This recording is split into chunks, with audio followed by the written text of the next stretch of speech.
Okay, thanks for coming. Disappointing loss at Central Michigan the other night.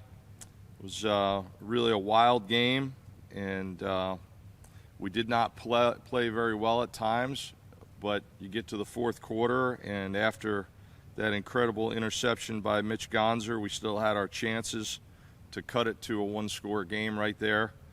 But turnovers were really the story of the game for us, and on the very next play, strip sack, fumble, and Central Michigan touchdown. Just absolutely incredible, and still makes me sick to my stomach. Central got 17 points off of turnovers. We only got 3 points off our 2 turnovers, and we felt like in that game if we could get 2 turnovers, that would go a long way to winning it. We got off to a good start when Solomon made that incredible interception on their opening drive and got us some good field position, but we went 3 and out on offense and had to settle for a field goal right there. It was a solid day in terms of total offense and first downs. We actually reached our goal in first downs against a good Central Michigan defense. Our defense made them one-dimensional, held them to 111 yards rushing, which was a very good job, and I thought we played with really high effort on special teams. We were 7 of 18 on third down, which is decent. We had 2 critical drops on third down that stopped drives. Otherwise, it would have been a good day on third down overall. But none of that matters when you have 5 turnovers. And we also had 2 really, really untimely penalties. One was an illegal formation. They called our redshirt freshman tackle being off the ball, and that negated a touchdown that would have tied the game. And then we had a really highly unusual offensive pass interference penalty that took a 4th down conversion off the board in the red zone and backed us up to a point where it became a 4th and 1,000,000 and a punt. So we've been a pretty modestly penalized team all year, but those 2 were unusual and really poorly timed. So we're a team that's built this year with a good defense and a hard-playing special teams to be in closer, low-scoring games. And the way you do that is by taking care of the football. And obviously we didn't get that done on Wednesday night. At times we looked pretty explosive offensively, and at other times we really struggled to get in sync. So put all that together and makes me feel like a pretty lousy coach here right now. But there's absolutely no time to sulk about it. We're already having to turn things around. We got home late in the middle of the night Wednesday night. Coaches came in to grade the video the next day. Players had to go to class, and then this morning was like a Sunday afternoon for us. So reviewing the game, getting some strength training in, team meeting, special teams meeting, and then we'll get back together staff-wise here and put the game plan together, or at least parts of that, and turn around and come out and practice here on Saturday morning like it's a Tuesday practice. So, that's the nature of things this time of year. And, we're going to go up against a really, really good opponent here next Wednesday night at home. When you look at Miami, they have really built their program into a perennial contender in the MAC, and this year is no different. I remember back during my tenure at Ball State when Miami hired their athletic director, David Saylor, and he's just done an incredible job of building support there among their campus and their alumni. They've done a great job raising money and building first-class facilities. He hired Chuck Martin, who is the longest tenured coach in our league, or right there along with Chris Creighton, I believe, for longest tenured in the league. And he's certainly done a fabulous job of building that program. I remember when Miami was a place, whether you went there as a player or as I know more of as a coach, and it was one of those places because of their deep, rich tradition that you should almost be thankful to work there, and that's completely changed. I mean, this is a place that is really committed right now.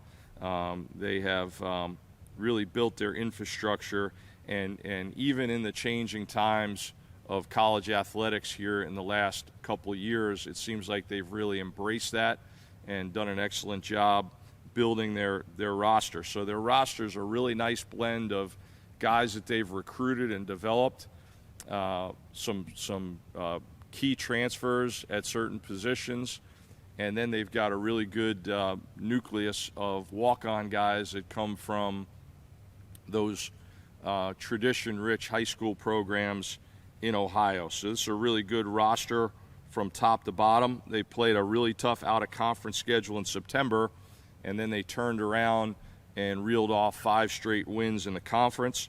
More recently, they had a close loss to Ohio, and then got beat Wednesday night to a really talented Toledo team. So we're definitely going to have our hands full with these guys.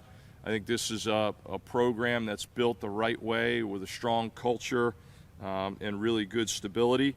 So they've got a little bit of adversity on their hands just like we do, and I'm sure they're built to handle it, and hopefully we are built to handle it as well. Today's presser here is one day earlier than normal, so I'm not quite as deep into my own preparation for Miami as I would be on a normal week, but I can tell you defensively they are outstanding.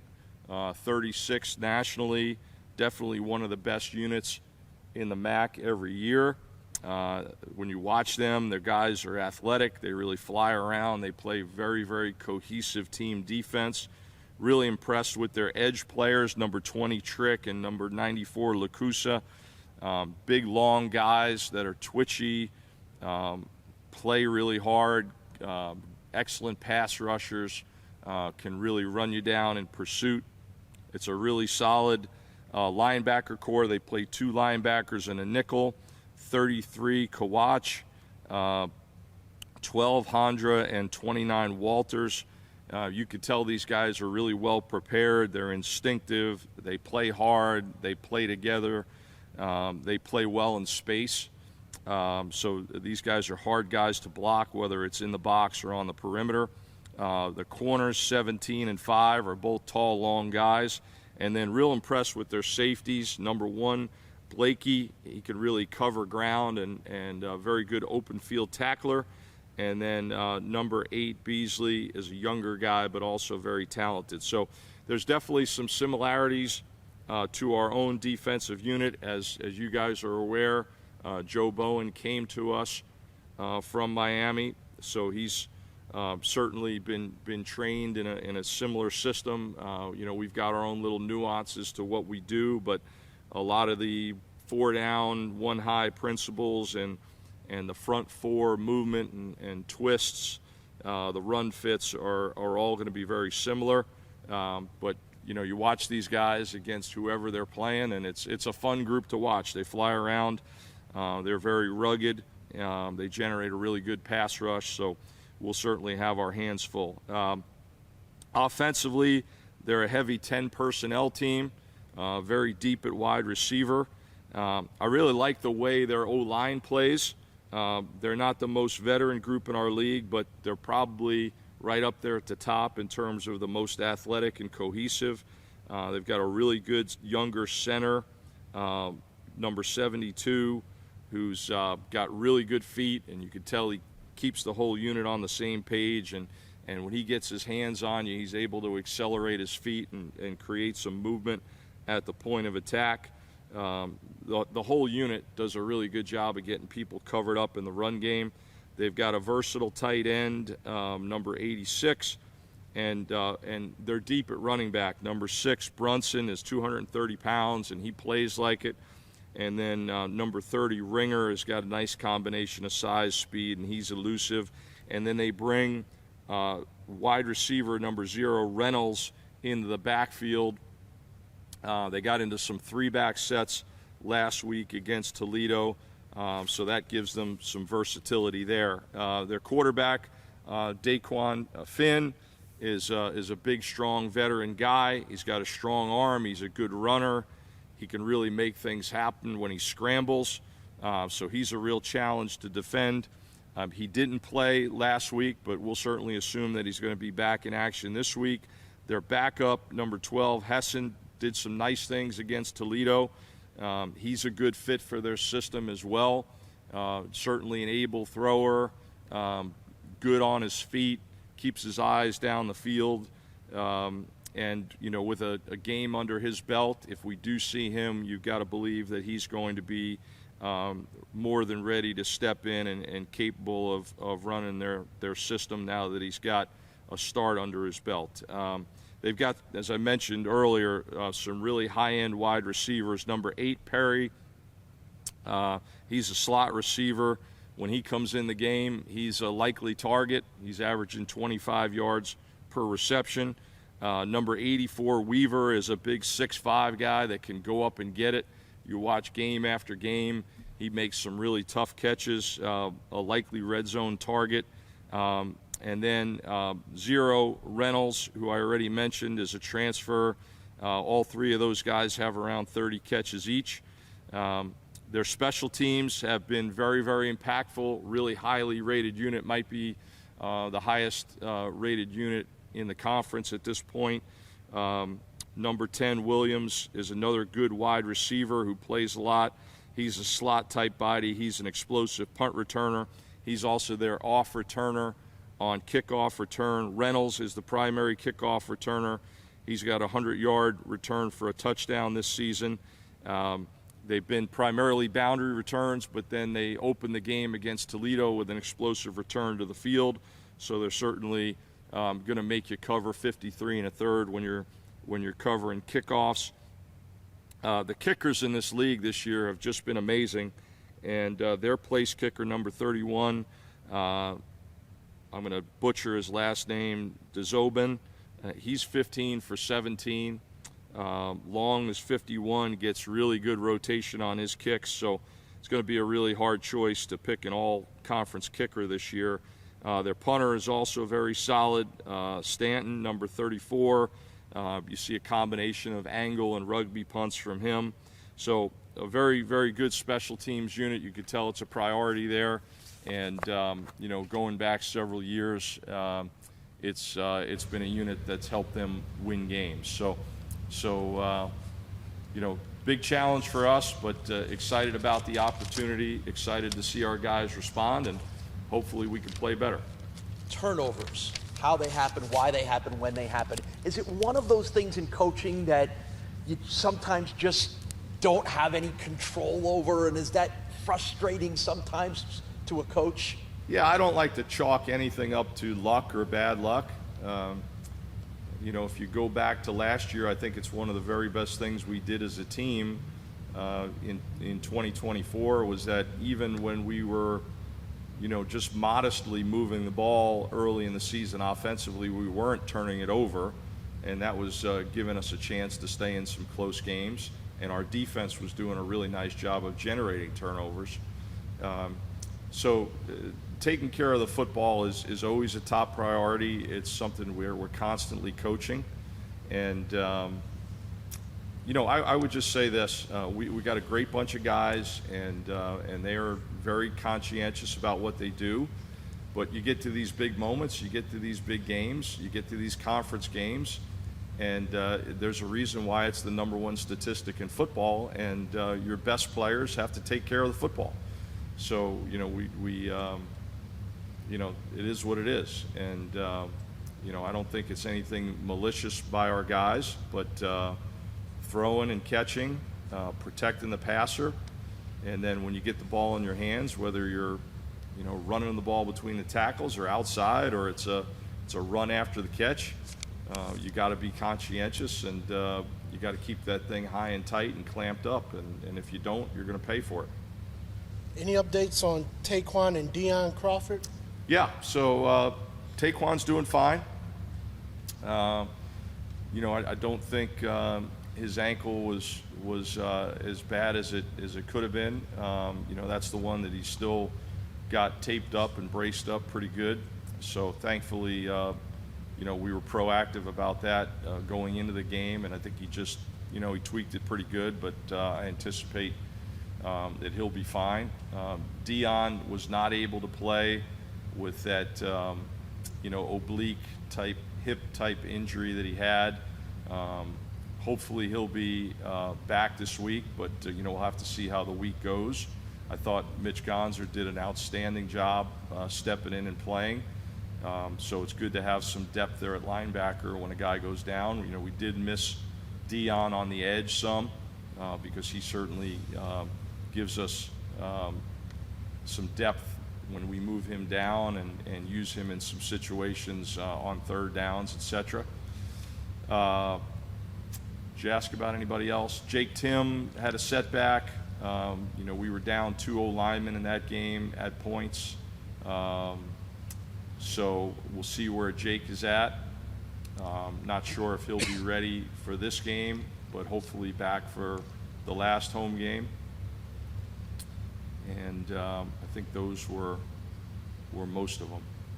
Speaking of Tim, can you explain, maybe this answers the question, but you used a lot of linemen last game. I seen at least 3 people at left guard. Yeah. And Tim, I didn't notice when he came out, but he did. I think he started at center and maybe played most of the game at center. How were you using him? Yeah, he made it into the second quarter, I believe. You know, he really has not fully recovered from the initial high ankle sprain. He's an extremely tough guy, and this is really, really important to him. It's his last year of college football, and he's been such an incredible addition to this program from day one, just to fit into our culture so well. And you know, he's getting a master's in finance, but playing football is really important to him. So, you know, I feel for him because it's been challenging coming back from a high ankle sprain. And you know, you're right there in the middle of things, and you know, there's people getting rolled up and knocked around, and so you know, just when you think you're out of the woods, you get a setback. So you know, he was certainly upset to have to leave the game, and if there was any way he could have kept playing, he would have. So then, you know, when that happens, we move James Carrington back to center. Alex Heininger starts playing more at guard. Alex's shoulder, as we know, has not been great for a good bit of the season, I think, going back to the Eastern Michigan game. So then the next move was to take Trevor Brock from right tackle and to move him to left guard. And now Ty Davis comes in, who has a very bright future ahead of him. Very athletic guy that we have really high hopes. You know, by this time next year, I think is going to be a really good player, and he's already doing some good things. But you know, still a big moment to be put in there and to have to play that many snaps.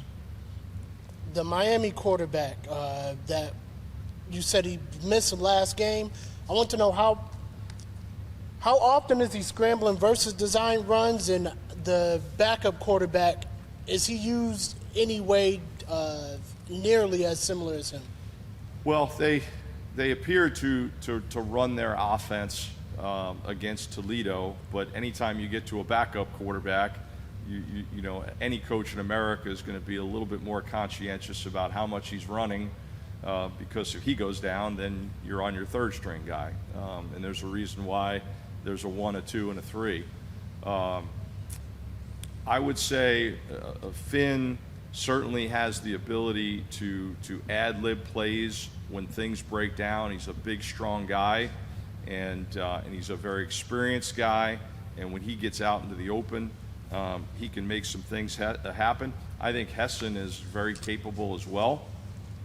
I do think Miami's offensive personality changes a little bit when they get down into the red zone, and like a lot of teams, they're going to be a little bit more willing to run the quarterback in the red zone, because as things get condensed and you tend to get more man coverage down there, with that extra hat in the box, you got to make up for that number somehow.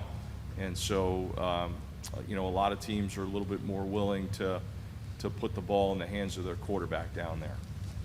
You're right in the middle of a mix of 7 teams in the MAC that have either 1 or 2 losses, which means the opportunity to wind up in Detroit remains there for you in half of the league. How much do you pay attention to it? How much is that something you talk to your team about? Or do you know that, hey, everybody can look at the standings and see what's going on?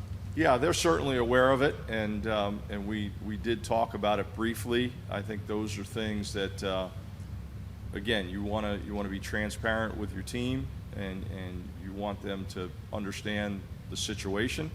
And the way I presented it to them is, this is good news, but time is also running out, and there's a real sense of urgency for us to play our best football in all 3 phases right now.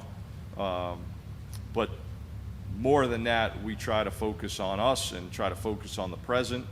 And when we roll in tomorrow morning, it'll be a normal Tuesday meeting for us. We'll talk a little bit about Miami. We'll talk a little bit about the challenges that they present. We'll talk a lot about what we need to do to put ourselves in position to win the game. And then we'll talk a lot about situational football and things that have happened over the last week or 2 in college football that we try to learn from every week. And that's pretty much a standard team meeting for us on a Tuesday. And you just hope that our guys can stay focused and keep learning and keep trying to fix some of our issues and go out there and hopefully put our best foot forward. Miami's receivers, you mentioned there's 30, 30, and 29 catches between 3 of them, but one of them, number 0, they use him kickoffs and rushing, but his touchdowns and passing yards, receiving yards, are way more than the other 2. Have you seen how they use him in the passing game? 0.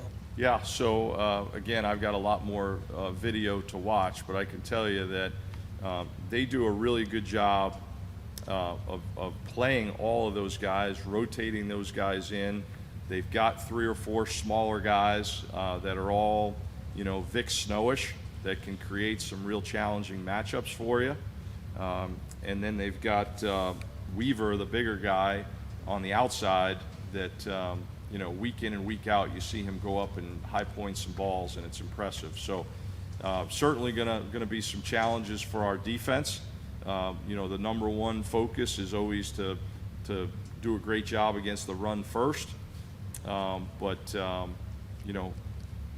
Coach Martin does a great job of not only doing what they do, but also finding ways to attack you and any weaknesses that you have. So our pass defense has improved since last year, but it's still not where it needs to be. And we'll continue to try to get our best guys out there. And the one thing that I would have liked to have seen us do better against Minnesota in that regard, and most recently here against Central Michigan, because it was similar routes that we saw in the Minnesota game and that Central Michigan game, is if they complete a dig ball or a deep crossing route, get it on the ground. It's okay to give up a 15, 17, 18-yard completion, but it's not okay to let that turn into a 25, 30-yard gain. So, if they do complete a ball on you, it's get them on the ground and be sticky enough on those routes that after they're caught, you can get them on the ground. Your defensive tackle group has combined for 11 sacks. That seems like a pretty impressive number. But beyond that, that group as a whole, how well are they playing the sacks and all the other things that they're doing? The nice thing about our D tackles is that we've got a good combination of depth and experience with that unit, and so we can roll guys through there. 4 guys are playing regularly, and in some cases 5, and it's nice to be able to series to series or situation to situation get different guys in the game and keep them fresh. There are some weeks where 1 or 2 of those guys might match up better. certain down and distances. You might prefer to have one in the game over another, but the bottom line is if they're all playing, somewhere between 30 and 45 snaps each, that's a good sweet spot to be in to keep those guys fresh for the fourth quarter. You mentioned trick number 20. Yeah. He seems like he's just as good as the 97 from Central Michigan, but I agree. He has an interception. It seems like they're putting him in pass coverage as well. Like, how different of a challenge is 20? Yeah, some of their pressures, if they're coming off, say, the field side, or they're coming off the right side or the left side, interior, bringing a couple backers or the backer and the nickel, they may drop that boundary end in the coverage because they're playing some form of 3 deep behind it. And we do some very similar stuff. In fact, Kobe Stewart had a really nice play the other night. We brought the pressure from Central Michigan's left side. Kobe dropped out to the right and actually had a matchup on their third receiver in trips, and he went out there and it was a catch and tackle for a 4-yard gain. So you'll see some similar stuff where those edge players have to drop into coverage. The other thing you'll see from their edge guys is when they get into their third down packages, they'll move those guys around. So he might be over on the other side. Wouldn't even surprise me to see one of those two edge players lined up inside because sometimes they'll go to sort of a smaller, quicker group of players on the field. So it's a very nimble defense, very hard-playing defense, and they can really not only rush the passer, but when the ball gets out on the perimeter or if it does squirt through, they really pursue very well to the ball, and they're going to make you earn every yard that you get. And how good was Mitch Gonz's interception? It looked like he rushed in and then dropped backward as soon as the pass got back in. We've seen that a couple times this year from Mitch where he's sniffed out a screen or sniffed out, a back checking out of the backfield when he's been matched up on that player. He's a bright guy to begin with. But I think the really cool thing about Mitch and Connor Henderson and, of course, Malin White, who's been with us 2 years, these Ivy League transfers are such a good fit for our program. They're a great fit here at the university as a whole.